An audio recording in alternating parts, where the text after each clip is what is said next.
there. Subscribe to my channel. And also press this bell icon.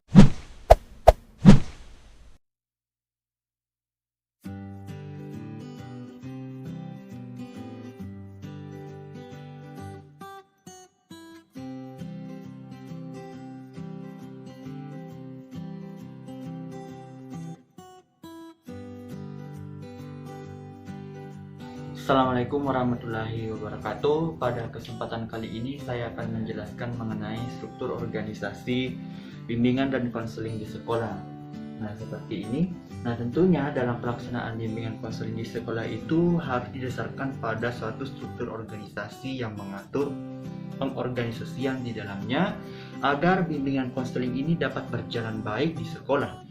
Nah, tentu dalam hal ini terdapat seseorang atau perangkat-perangkat yang saling berkaitan untuk menjalankan program bimbingan konseling di sekolah ini. Nah, seperti ini dapat kita lihat struktur-strukturnya. Yang paling atas ini ada komite sekolah, ada kepala sekolah dan wakil kepala sekolah, dan ada ahli lain. Yang termasuk ahli lain di sini adalah Depdiknas atau pengawas yang bertugas mengawasi tentang pelaksanaan program bimbingan dan konseling di sekolah. Selanjutnya ada komite sekolah. Tentu komite sekolah ini tidak berperan langsung dalam proses pengorganisasian bimbingan dan konseling, namun komite sekolah ini juga masuk ke dalam struktur organisasi bimbingan dan konseling ini. Selanjutnya di atas di sini ada kepala sekolah dan wakil kepala sekolah.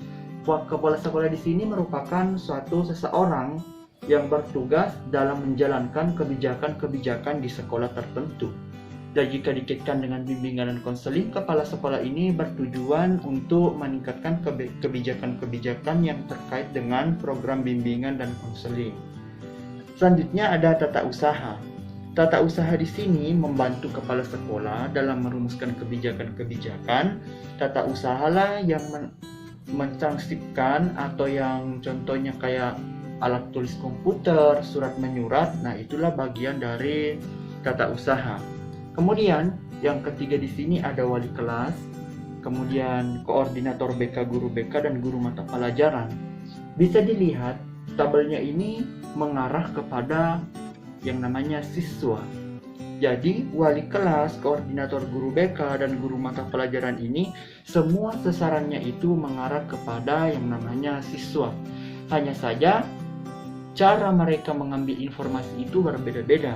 Contohnya wali kelas yang bertugas untuk membina siswa, kemudian guru mapel yang bertugas untuk memberikan mata pelajaran, sedangkan koordinator BK dan guru BK bertugas untuk memberi layanan. Nah, dalam proses pemberian layanan ini, guru BK bekerja sama antara wali kelas dengan guru mapel untuk mendapatkan informasi-informasi terkait dengan siswa.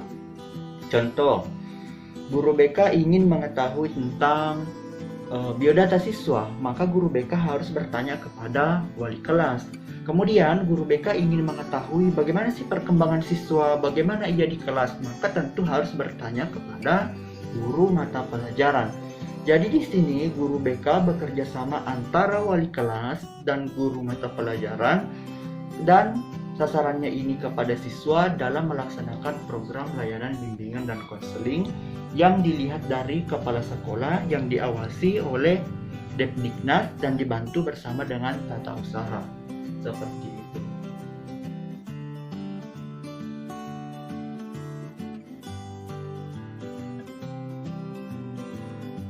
Selanjutnya adalah mekanisme kerja BK di sekolah. Tentu dalam pelaksanaan bimbingan dan konseling, guru BK itu tidak bekerja sendiri dalam melaksanakan prosesnya. Dibantu oleh beberapa pihak-pihak yang saling terkait, di antaranya ada guru mapel, wali kelas, dan kepala sekolah. Nah, ketiganya ini memiliki perannya masing-masing dalam proses pelaksanaan program BK itu sendiri. Contohnya guru mapel. Guru mapel ini kan dia yang mengajarkan mata pelajaran kepada siswa, maka kesehariannya itu ia berinteraksi dengan siswa. Maka dari itu ia membuat yang namanya daftar nilai siswa, catatan observasi siswa, dan catatan kejadian siswa atau anekdot. Ketiga aspek yang dinilai oleh guru mapel ini nantinya akan diserahkan kepada wali kelas, kemudian nantinya akan menjadi bahan akumulasi. Wali kelas inilah yang akan membuat daftar nilai, kemudian angkat siswa, angkat orang tua, laporan observasi siswa, catatan anekdot, laporan kegiatan pelayanan, catatan home visit, dan catatan wawancara. Dari kesekian banyak yang dibuat guru wali kelas ini, kesemuanya ini didapat dari guru mata pelajaran pada saat mengajar di dalam kelas. Bagaimana perkembangan siswa di kelas, bagaimana ketertarikan siswa di kelas, itu semuanya dilaporkan kepada wali kelas. Nah, hasil laporannya itulah dituangkan ke dalam butir-butir yang seperti ini. Kemudian butir-butir ini yang dibuat oleh wali kelas ini nantinya diberikan kepada ruang BK atau guru BK. Nah, dari bahan inilah guru BK menyusun suatu program-program BK. Apakah siswa mengalami permasalahan dalam belajarnya, apakah kurang percaya diri misalnya. Maka dari itu, laporan utama dari guru mapel, karena memang guru mapel ini berinteraksi langsung dengan siswa. Kemudian wali kelas menyusun beberapa angket atau daftar-daftar. Daftar inilah yang diberikan nantinya kepada guru BK. Setelah masuk ke dalam ruang BK atau di guru BK, nah tugasnya guru BK lah dari laporan itu memberikannya seperti membuat kartu akademis, membuat catatan konseling, buku pribadi, catatan data psikotes apabila diperlukan, kemudian laporan bulanan BK, catatan konferensi kasus, dan notula rapat apabila dilakukan rapat-rapat tertentu. Kartu akademis ini mengarah kepada buku pribadi. Nah, di dalam BK ini buku pribadi inilah yang memegang peranan sangat penting, karena dari beberapa aspek-aspek yang ditulis wali kelas dan guru mapel ini mengarah kepada buku pribadi. Contohnya daftar nilai itu mengarah ke buku pribadi, kemudian angket siswa juga mengarah ke buku pribadi, kemudian kesemua angket yang ditulis wali kelas ini mengarah kepada yang namanya buku pribadi yang ditulis oleh guru BK. Kemudian selanjutnya, setelah memasuki tahapan di dalam ruang BK, maka gimana peran kepala sekolah? Nah, kepala sekolah di sini tentu tidak berperan secara langsung dalam membuat program atau pelayanan BK di sekolah ini. Kepala sekolah di sini cukup mengetahui, cukup mengawasi, dan cukup mengembangkan program-program yang telah dijalankan guru BK yang didapat dari guru mapel dan wali kelas. Jadi di sini kepala sekolah hanya memberikan keterangan-keterangan apabila dilakukan suatu pengembangan atau kegiatan BK. Seperti pada buku pribadi, kepala sekolah cukup diketahui, kemudian data psikotes apabila dilakukan psikotes di sekolah, maka kepala sekolah cukup mengetahuinya. Kemudian laporan kegiatan pelayanan itu cukup diketahui oleh kepala sekolah. Nah, beda lagi dengan laporan bulan BK. Nah, tidak hanya diketahui, tapi juga harus diperiksa oleh kepala sekolah dan instansi-instansi lainnya.